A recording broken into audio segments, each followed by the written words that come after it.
अस्सलाम वालेकुम नाज़रीन, मैं हूं अज़ील बाट और आप देख रहे हैं अज़ील बाट ऑफिशियल। मैं उम्मीद करता हूं कि सब खैरियत से होंगे।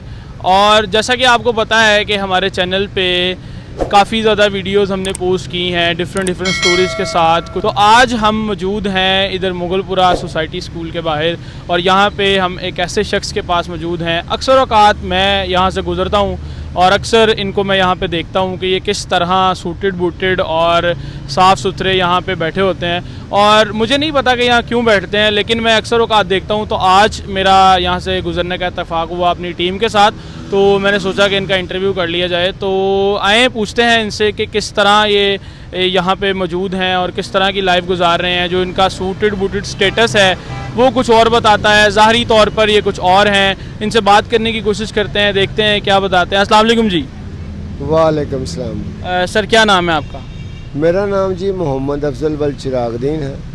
MA पंजाबी हूँ पंजाब यूनिवर्सिटी से। मैट्रिक मैंने गवर्नमेंट हाई स्कूल भगवानपुरा से किया हुआ। अच्छा सर, मैट्रिक आपने गवर्नमेंट हाई स्कूल भगवानपुरा से किया है और MA पंजाबी हैं? वो पंजाब यूनिवर्सिटी से किया। अच्छा, वो आपने पंजाब यूनिवर्सिटी से किया सेक्शन जी? प्राइवेट सेक्शन में। तो यहाँ पे आप क्या कर रहे हैं और यहाँ पे आप क्यों बैठते हैं, और अपनी लाइफ के बारे में थोड़ा सा बताइए कि मतलब किस तरह की लाइफ आपने गुजारी है और यहाँ पे अब आप क्या कर रहे हैं? मैं पहले रोज़नामा पाकिस्तान में काम करता था सर्कुलेशन डिपार्टमेंट में। अब मैं काम करता हूँ रोज़नामा पल पल न्यूज़ में, एडवर्टाइजमेंट में, मार्केटिंग प्राइवेट एडवर्टाइजमेंट, उसमें मैं काम करता हूँ। तो यहाँ पर बैठने की वजह यह है कि मेरे पास अपनी राइश नहीं है।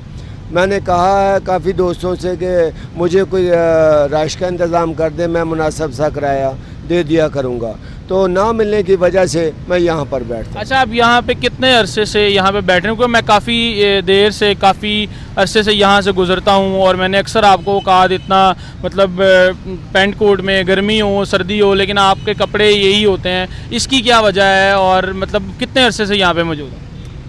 मैं 10 साल से यहाँ पर मौजूद हूँ। 10 साल से मैं रह रहा हूँ। 10 साल पहले जो मैं शालामार टाउन में रेंट में रहता था, लेकिन अब यहाँ पर जो मैं रह रहा हूँ इस रोड पर सड़क पर मुगलपुरा में, वो 10 साल से हूँ। अच्छा, आप 10 साल से यहाँ पे रह रहे हैं। तो आप किस तरह ज़िंदगी गुजारते हैं? आपके खाने का सिस्टम, आपके मतलब किस तरह से आप करते हैं सारा? कपड़े आपके यही होते हैं जब भी मैं देखता हूँ, किस तरह से गुजारा हो रहा है ज़िंदगी? हाँ, वो इस तरह से हो रहा है कि कभी मस्जिद में चले जाते हैं सफाई सुथराई के लिए, और जो कपड़े मैले हो जाते हैं वो मैं उतार देता हूँ और नए कपड़े पहन लेता हूँ। मैं कपड़े लंडे के पहनता हूँ, वहाँ से सस्ते मिल जाते हैं, तो मैं अपने लंडे से वहाँ से कोट भी, टाई भी, शर्ट भी, पैंट भी, ये मैं फिर नए ले आता हूँ। क्योंकि मेरे पास धोने का इंतज़ाम नहीं होता तो मैं वॉश नहीं करता। अच्छा, आप अपनी लाइफ में आपने माशाल्लाह इतनी एजुकेशन हासिल की है, आप बता रहे हैं कि आप जर्नलिस्ट हैं, कॉलम लिखते रहे हैं, तो आपने अपनी ज़िंदगी से क्या सीखा और अभी तक आपने कितने कॉलम्स लिखे हैं? कुछ उसके बारे में बताएं कि अगर कोई बंदा आपके कॉलम पढ़ना चाहे तो वो कहाँ से पढ़ सकता है, ये सारा कुछ बताएं। अगर वो पढ़ना चाहे तो रोज़नामा ख़बरें हैं उनके पास है। मेरे सारे कॉलम उनके पास पड़े हुए हैं, बहुत ज़्यादा हैं। और उसके अलावा रोज़नामा नई रसाला है मज़दूर, वो 105 राहल पार्क में है। उसके बानी MA रहीम साहब हैं, जो कि उसके चीफ़ एग्जेक्टिव हैं, वो हमाद रहीम है। तो उनके पास भी मेरे बहुत सारे कॉलम पड़े हुए हैं। अगर कोई पढ़ना चाहता है तो वहाँ से पढ़ सकता है। अच्छा, तो आपने इतना कुछ लिखा, आपने अपनी ज़िंदगी में इतनी तालीम हासिल की, इतने माशाल्लाह पढ़े लिखे हैं और सूटेड बूटेड होके आप यहाँ पे बैठते हैं, आपने ज़िंदगी से क्या सीखा? ज़िंदगी से सीखना कुछ नहीं होता, गुजारनी होती है। तो जो सीखने वाली चीज़ें होती हैं वो एजुकेशन होती है। जैसे मैं आपसे बात कर रहा हूँ, ऐसे मैं ज़िंदगी में और लोगों से भी बात करता हूँ। तो जो भी आदमी बात करता है वो इस अंदाज में, किसी के पास एहसास होता है, किसी के पास लालच होता है, किसी के पास मुनाफ़कत होती है और किसी के पास देने के लिए सब कुछ होता है। तो ज़िंदगी में यही चीज़ें हैं जो लोगों से बंदा मिलता है, सुनता है, देखता है, बात करता है, तो जो मिलता है वही ज़िंदगी होती है।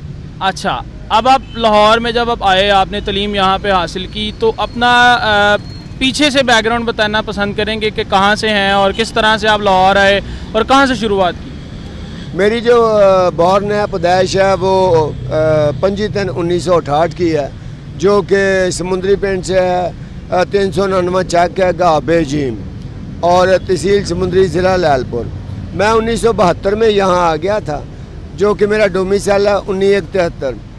1985-6 मेरा डोमिसाइल है और 1972 में मैं यहाँ पर आया हूँ। वहाँ पर मेरी बॉर्न है और अपने माँ बाप के साथ में आया था। तो माँ बाप मेरे फौत हो चुके हैं, वो शिगौर पीर कब्रिस्तान में महबूद बूटी में वहाँ पर दफन है और मैं अकेला हूँ। अच्छा, माँ बाप के फौत होने के बाद या आपने अपनी लाइफ में आपके शादी नहीं आपने की, आपके बच्चे नहीं हैं, इसके बारे में क्या कहना चाहेंगे? और उनकी ज़रूरत नहीं, मैं अपनी सारी ज़िंदगी वालदा के साथ रहा हूँ रेंट के हाउस पे, रेंटल हाउस उसे कहते हैं। तो वो फौत हो गई हैं, तो अब मैं अकेला हूँ। ज़रूरत नहीं है ना बच्चों की ना बीवी की। अच्छा, अभी आप यहाँ पे बैठते हैं और आपके पास घर नहीं है, इसकी क्या वजह है? और मतलब कि आपके पास क्या जॉब नहीं है या क्या है, क्यों आप यहाँ पे बैठते हैं? वो सिर्फ इस वजह से बैठते हैं कि मेरे पास अपनी राइश नहीं है।